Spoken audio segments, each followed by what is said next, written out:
វីដេអូនេះគឺជាបន្តចូលដល់ចំណុចទី3នៃមេរៀនទី1របស់យើងដែលយើងនឹងសិក្សាទាក់ទងទៅនឹងរបៀបលុប folder ហើយនិង file របស់យើងជាងទាក់ទងការលុបយើងហៅជាភាសាអង់គ្លេសគឺហៅថា delete បាទដើម្បីធ្វើការលុបគឺយើងគ្រាន់តែធ្វើការ right click ទៅលើ folder ឬក៏ file ដែលយើងចង់លុបតមកចុចយកពាក្យ delete ហើយចុច yes ទៅគឺអាចលុបបានហើយដូចដែលរូបភាពបង្ហាញផ្នែកខាងក្រោមនេះបាទ mouse ស្ដាំទៅលើ folder នឹងហើយបាទបន្តមកជ្រើសរើសយកពាក្យ delete ឬក៏វិធីសាស្ត្រម្យ៉ាងទៀតយើងគ្រាន់តែធ្វើការ select ទៅលើ file ឬក៏ folder របស់យើងដែលចង់លុបហើយចុចទៅលើ key delete ដែលមាននៅលើ keyboard របស់យើងបាទកន្លែងនេះដើម្បីឲ្យកាន់តែច្បាស់គឺលោកគ្រូអនុវត្តបង្ហាញតែម្ដងដើម្បីធ្វើការលុប file ឬក៏ folder ដែលមាននៅក្នុងកុំព្យូទ័ររបស់យើងគ្រាន់តែយក mouse របស់យើងនេះបាទ mouse សញ្ញាព្រួយហ្នឹងដាក់ឲ្យចំ file ណាឬក៏ folder ណាដែលយើងចង់លុបអញ្ចឹងឧទាហរណ៍លោកគ្រូចង់លុបទៅលើ folder បាទមួយនេះចាស់ឈ្មោះរឿងឆាយាវ័ននេះ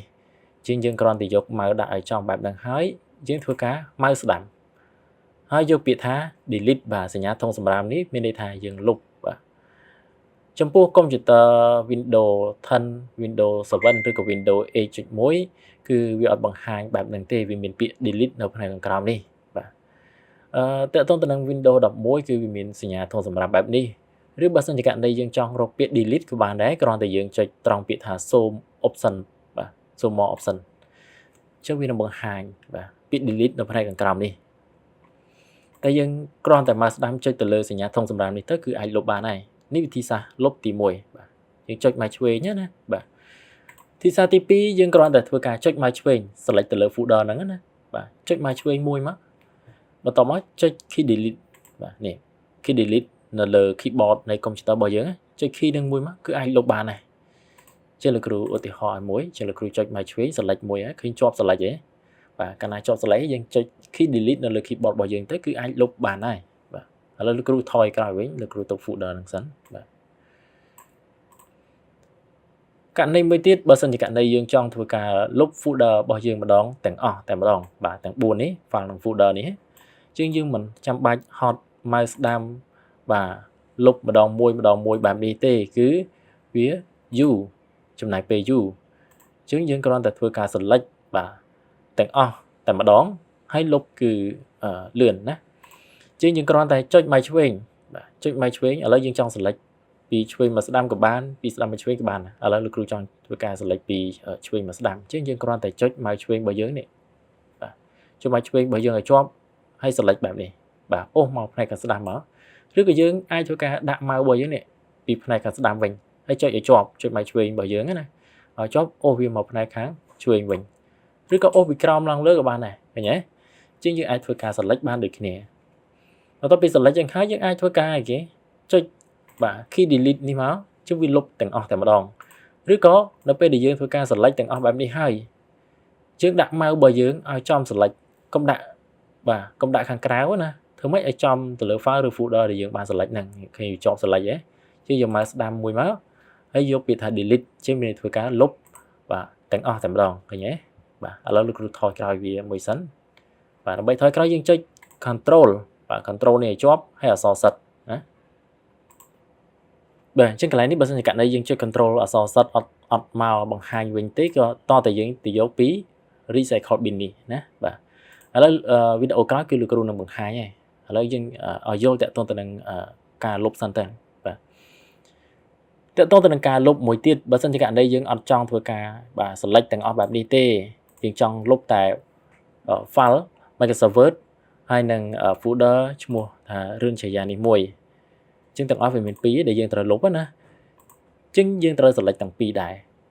ដើម្បីធ្វើការ select ទាំង2តើតែយើងប្រើប្រាស់នៅ control បើសិនជាករណីយើងចុចមកឆ្វេងជាប់អូសបែបនេះគឺវានឹងឆ្លងបាទជាប់នៅ file នេះមួយហើយអញ្ចឹងយើងលុបទៅគឺវាដោយអញ្ចឹងដើម្បីកុំឲ្យដោយសារយើងចង់លុបតែ file នេះមួយហើយនឹង folder នេះមួយទេជាងនៅពេលដែលយើង select បាទយើងចុចមកឆ្វេងទៅលើ file Word នេះហើយ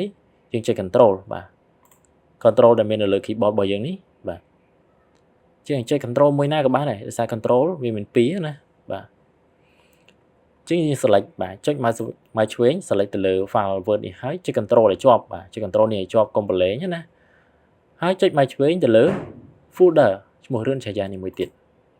ឃើញទេជាងវាធ្វើការ select ទាំងពីរអញ្ចឹងយើងអាចចុច key delete ទៅគឺវាលុបទាំងពីរតែម្ដងបាទមួយទៀតតកតងទៅនឹងការ select ហើយលុបនេះ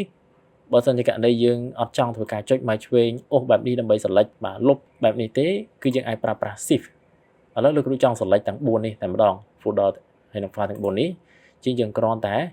ចុចមកឆ្វេង select ទៅលើ file ទី1បន្ទាប់មកយើងចុច shift បាទ shift នេះ shift ចុច shift នេះជាប់ shift ខាងណាក៏បានដែរបាទ shift វាមាន2ណាបាទ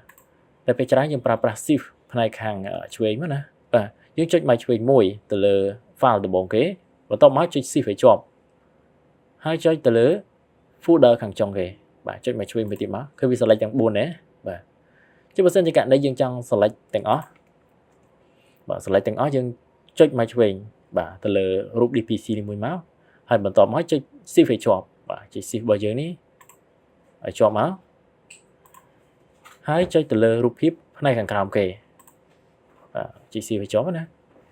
ឃើញទេជាវានឹងធ្វើការ select ទាំងអស់តែម្ដងហើយយើងគ្រាន់តែគេមកស្ដាំយកពាក្យថា delete ឬក៏ចុច key delete របស់យើងទៅគឺអាចលុបបានទាំងអស់ហើយបាទនេះគឺជាវិធីសាស្ត្រលុបបាទ file ហើយនឹង folder តាមរបៀបធម្មតាហើយលោកគ្រូចង់បញ្ជាក់មួយទៀតឬក៏បង្ហាញមួយទៀតទាក់ទងទៅនឹងវិធីសាស្ត្រលុប file ឬក៏ folder របស់យើងចោលរហូតតែម្ដងមិនអាចទាញយកចេញពី recycle bin បានបាទចេញពី recycle bin ដែលយើងនឹងសិក្សានៅចំណុចបន្ទាប់ណាបាទយើងអត់អាចទាញយកបានទេអញ្ចឹងដើម្បីធ្វើការលុបហើយមិនអាចទាញយកវិញបានគឺយើងត្រូវប្រើប្រាស់ជាមួយនឹង keyboard របស់យើងបាទយើងត្រូវចុច shift នេះបាទ shift នេះជាប់តែមុនចុច shift select សិនបាទយើងចុចមកឆ្វេង select ទៅលើ file របស់យើងសិនណាបន្ទាប់មកយើងចុច shift បាទ shift key នេះជាប់ហើយចុច key delete នេះបន្ទាប់មកនឹងលុបទាំងមួយយើងចុច yes ណាឥឡូវលោកគ្រូឧទាហរណ៍លើ file នេះចោះលោកគ្រូចុចមកឆ្វេងដើម្បី select ទៅលើ file នឹងមួយហើយលោកគ្រូចុច shift ឲ្យជាប់ហើយចុច key delete ជឿវានឹងបង្ហាញផ្ទាំងបែបនេះគេដាក់ថា are you so want to permanently delete this folder មានន័យថាយើងលុបចង់លុប folder នេះជារៀងរហូតមែនទេមិនអាចទាញយកមកវិញបានណាជាងយើងចុច yes គឺវានឹងលុបចោលបាត់ហើយបើយើងចុច no មានថាយើងបោះបង់ការលុបណាឥឡូវលោកគ្រូចុច yes ចាស់ដើម្បីបង្ហាញជាងនៅពេលយើងចុច yes គឺវានឹងអត់ធ្លាក់ចូលទៅក្នុង recycle bin នេះទេអត់ដូចយើងលុបធម្មតាណាជាងកាលណាអត់ធ្លាក់ចូលបែបនេះគឺយើងអត់អាចទាញយកមកវិញបានទេឥឡូវបើយើងកាត់ណៃយើងលុបធម្មតាឥឡូវលោកគ្រូលុបធម្មតាណាមកស្ដាំទៅលើ folder នេះហើយយកពាក្យថា delete បាទនេះលុបធម្មតាជាវានឹងធ្លាក់ចូលទៅ recycle bin បែបនេះយើងអាចទាញយកមកវិញបានបាទតែបើយើងចុច